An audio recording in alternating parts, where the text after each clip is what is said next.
639 Morning Mist Way. We are on a 3-tab roof. This will be the secondary inspection. And time of day is very important of what happened during this first inspection and meeting with the inspector during our inspection. We had a shadow casted over this slope for the most part of the morning, and I'm actually going to highlight a few things that I found during this inspection. We were originally scheduled from 2 to 5 today for a secondary inspector to come out, and they did a no-show. However, we would like to at least have this on record that a secondary inspection was performed, and we will start where I came up from. I'm going to show a difference in a few different types of damage that I've noticed and then what's to come. The wind damage that was overlooked in the past was very minimal to see the actual crease, but then you could see the broken and brittle part. Now, I think this has to do with the time of day. Now it is later in the evening, daylight savings, maybe it has a play to do with it where we're at 6 o'clock now. But then I wanted to point out too, even though you don't see any wind crease, the adhesive's worn off here. This wouldn't be counted, although we would need a crease. It's not there. Just above it though, it's started getting me looking for more things to see. Obviously there's a few that we can see that are cut and dry, and then just adhesive problems where there's no wind damage, but you can tell that the shingles are starting to lose adhesive even more. We're gonna pan up the slope and you can see my different markings. Halfway slashes would mean adhesive loss and not technically a wind damaged shingle. No crease seen. And then we come to the pipe boot. You can see the difference between, obviously, that is self-explanatory. And then above it, you can see the loss of adhesive again on these. And I've circled just, I think that's just wear and tear, minor impact. Come all the way down here. We are on the left slope. Ooh, excuse me. Again, just a corner piece. Now there's tons of corner pieces like that I found on the back as well that were overlooked. You can see the cut and dry ones. That is very hard to see when the shadow is casted, and I want to point that out because very minimal on that one. Same thing back here. Just made me start looking a little bit harder now. Forgive myself for not doing a thorough inspection, but I definitely have been duped before. Those are just corner pieces. The back, you can see those clear as day. But again, things that were overlooked in the first inspection. In the same vicinity, so you start thinking, okay, well, let me see this.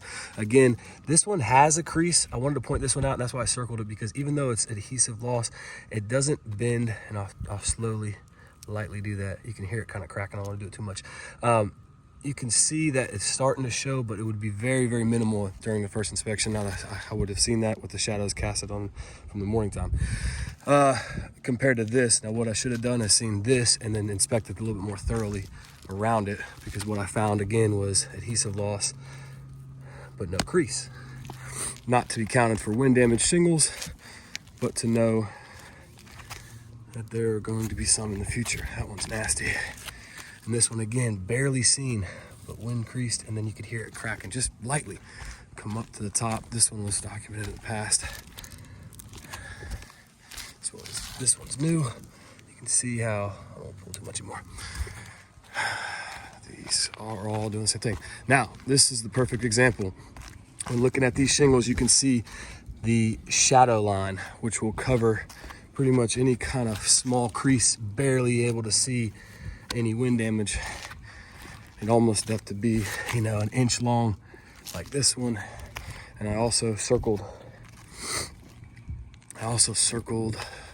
one here. There it is. And you can see definitely that shadow is casted. And that is what the definition of blind as a bat would call during my inspection before. But that is circled, and it would be counted if it was marked with a slash, but I just wanted to point out that that's how these things get overlooked. Now, I had trusted and had faith in the inspector. He did a good job when we were first meeting. However, these are things that we both missed. I just wanted to bring this to y'all's attention. Now, this is the section, of course, where the repair was done. We will not be counting them. Obviously, these were damaged from the repair, and then these were the surrounding ones, but there was an original shingle that was there that needed to be repaired, and we were trying to prove the brittleness as well as longevity is at an all-time low. I made a 10 by 10 for y'all. So just in this section right here, we've got 1, 2, 3, 4, 5, 6, 7, 8, 9, 10. You would count that 11. And then that's why I started panning out and doing the same exact type of inspection where you found the corners, but then saw the actual shingle broken. Very thin line, very difficult to see. Something that I would need y'all's expertise on adjusting. Again, we were looking forward to, this is just marked. Show you different things I've seen. That's an installation or something dragged on that. That has nothing to do with it. We can go back up here again, circle little things.